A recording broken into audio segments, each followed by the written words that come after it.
Number 3 ચતુષ્કોણની સમજમાં આપણે ચતુષ્કોણના પ્રકાર જોયા. સમલંબ ચતુષ્કોણ, સમાંતર બાજુ ચતુષ્કોણ, પતંગાકાર ચતુષ્કોણ.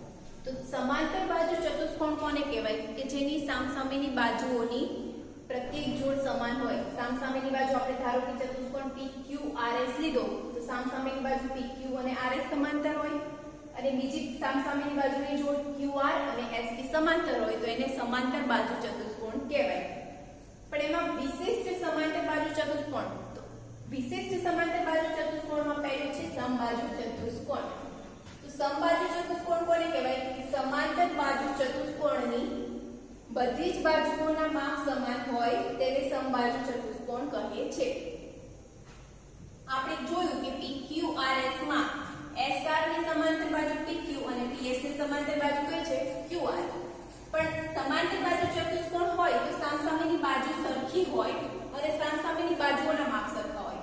પણ જો બધી જ બાજુઓના માપ સરખા હોય, ચારે ચાર બાજુઓના માપ સરખા હોય તો એ જે ચતુષ્કોણ બને એને શું કહેવાય? સમબાજુ ચતુષ્કોણ. તો સમબાજુ ચતુષ્કોણ એ કેવો ચતુષ્કોણ કહેવાય? સમાંતર બાજુ ચતુષ્કોણ પણ કહી શકાય. બીજું છે કે ચતુષ્કોણ PQRS માં બધી જ બાજુઓના માપ સરખા હોય. આપણે આગળ જોયું એટલે PQ, QR, SR અને PS બધાના માપ કેવા છે? સમાન છે.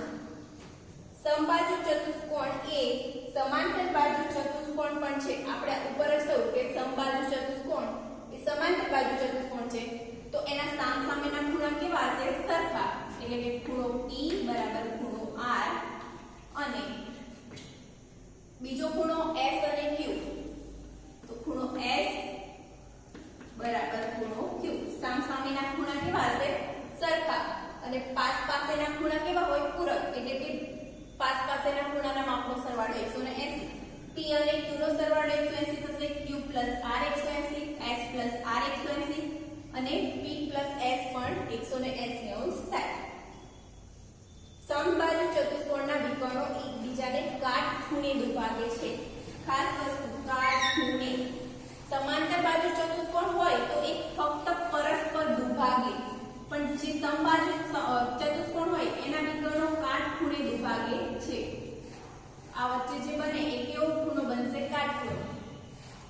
ફરક એટલો, સમાંતર બાજુ ચતુષ્કોણમાં સામસામેની બાજુઓ સરખી હોય પણ સમબાજુમાં જો ચારેય બાજુ સરખી હોય તો એને સમબાજુ કહેવાય. અને વિકર્ણો સમાંતર બાજુમાં ખાલી પરસ્પર દુભાગે સમાંતર બાજુમાં અને સમબાજુમાં પરસ્પર કાટખૂણે દુભાગે. હવે વિશિષ્ટ સમાંતર બાજુ ચતુષ્કોણમાં પહેલો આપણે જોયું સમબાજુ ચતુષ્કોણ, સેકન્ડ છે લંબચોરસ. તો જે સમાંતર બાજુ ચતુષ્કોણના ચારેય ખૂણા કાટખૂણા હોય તેને લંબચોરસ કહે છે. આપણે બાજુ જોઈ, જો ચારે ચાર બાજુ સરખી હોય તો એને સમબાજુ ચતુષ્કોણ કહેવાય અને જો ચારે ચાર ખૂણા સરખા હોય એટલે કે કાટખૂણા હોય તો એને શું કહેવાય? લંબચોરસ. અહીંયા આપણે જોઈ શકીએ કે AB બાજુ છે એને સમાંતર બાજુ કઈ છે? CD. અને BC બાજુને સમાંતર બાજુ AD. BC સમાંતર AD એટલે ચતુષ્કોણ કેવો થયો? સમાંતર બાજુ ચતુષ્કોણ. બીજી વસ્તુ કે ચારે ખૂણા, ખૂણો A, ખૂણો B, ખૂણો C અને ખૂણો D. ચારે ખૂણા કેવા દર્શાવેલા છે? કાટખૂણા. એટલે ABCD કેવો થશે? લંબચોરસ પણ થશે. જે સમાંતર બાજુ ચતુષ્કોણના ચારે ખૂણા કાટખૂણા હોય તેને લંબચોરસ કહે છે. લંબચોરસની વ્યાખ્યા. બીજું કે ચતુષ્કોણ ABCD માં AB અને CD ના માપ સરખા છે તો AB બરાબર CD અને BC અને AD નું માપ સરખું છે તો BC બરાબર AD. તથા બધા જ ખૂણા એટલે ખૂણો A, ખૂણો B, ખૂણો C અને ખૂણો D બધાના માપ કેવા છે? 90. લંબચોરસ આપણને ખબર છે સામસામેની બાજુઓ કેવી હોય? સરખી. તો AB અને CD ના માપ સરખા, BC અને AD ના માપ પણ સરખા. અને ઉપર કહ્યું કે ચારે ખૂણા કાટખૂણા હોય એનો મતલબ કે ખૂણો A, ખૂણો B, ખૂણો C અને ખૂણો D બરાબર 90°. લંબચોરસના વિકર્ણો એકબીજાને પરસ્પર દુભાગે છે. દુભાગે એટલે બે સરખા ભાગ કરે. વિકર્ણ AC છે તો AC નો આ સાઈડનો અડધો ભાગ અને ઉપરનો અડધો ભાગ બંને ભાગ કેવા હશે? સરખા હશે. બીજું કે લંબચોરસના વિકર્ણોની લંબાઈ સરખી હોય. વિકર્ણ AC અને BD બંનેની લંબાઈ પણ કેવી હશે? સરખી હશે. વિકર્ણ AC બરાબર BD. આ થયું સમબાજુ ચતુષ્કોણ લંબચોરસ. આગળ વિશિષ્ટ સમાંતર બાજુ ચતુષ્કોણનો પ્રકાર એક જોઈશું આપણે ચોરસ.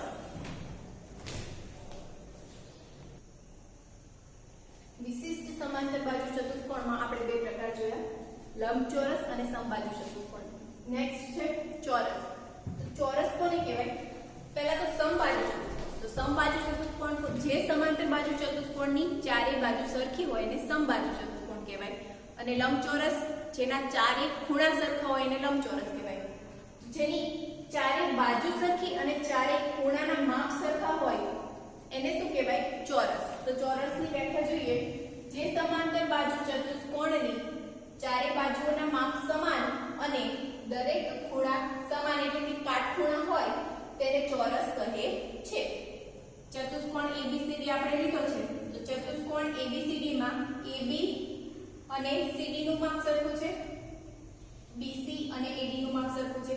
અથવા તો એ પણ કહી શકાય કે AB બરાબર BC બરાબર CD બરાબર AD. ચારે બાજુના માપ સરખા છે અને ચારે ખૂણા એટલે ખૂણો A, ખૂણો B, ખૂણો C અને ખૂણો D બધાના માપ કેટલા છે? 90°.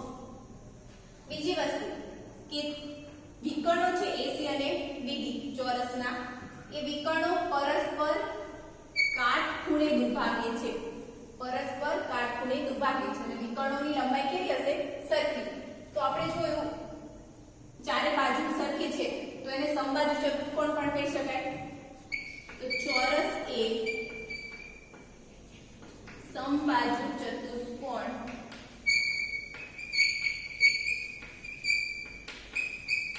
ને બીજી વસ્તુ કે ચારે ખૂણા કેવા છે? કાટખૂણા, તો એને લંબચોરસ પણ કહેવાય અને લંબચોરસ પણ છે. તો ચોરસને શું કહેવાય? સમબાજુ ચતુષ્કોણ પણ કહેવાય અને લંબચોરસ પણ કહી શકાય.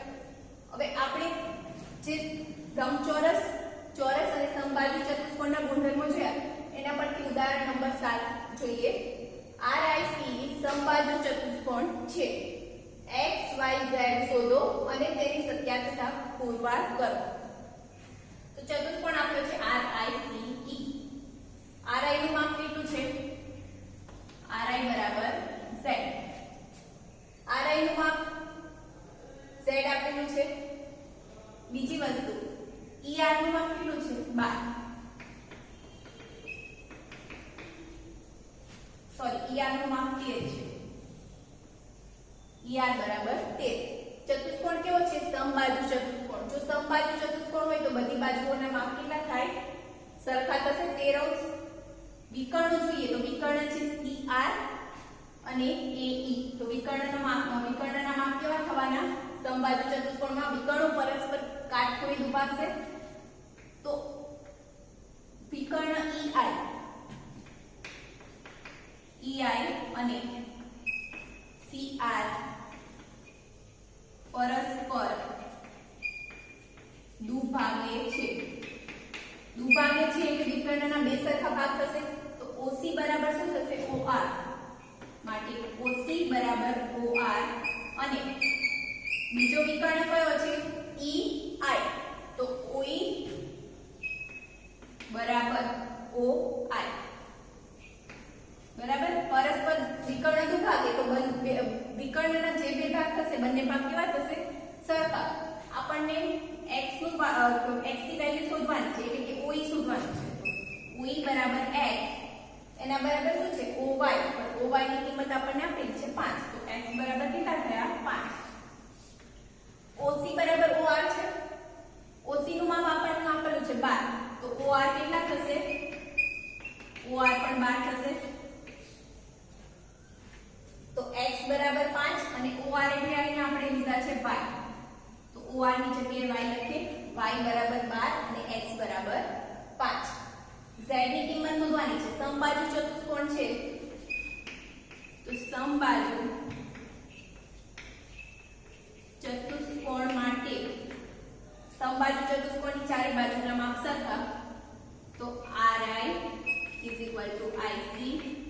CE બરાબર ER. માટે RI નું માપ કેટલું છે? Z.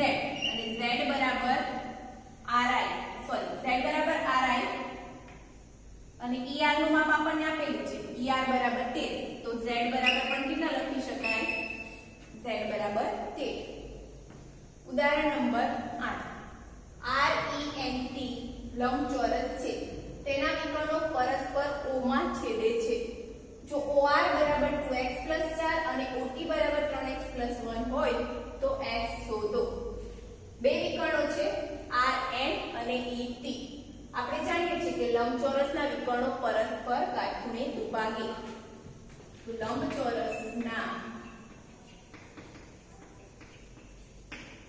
વિકર્ણો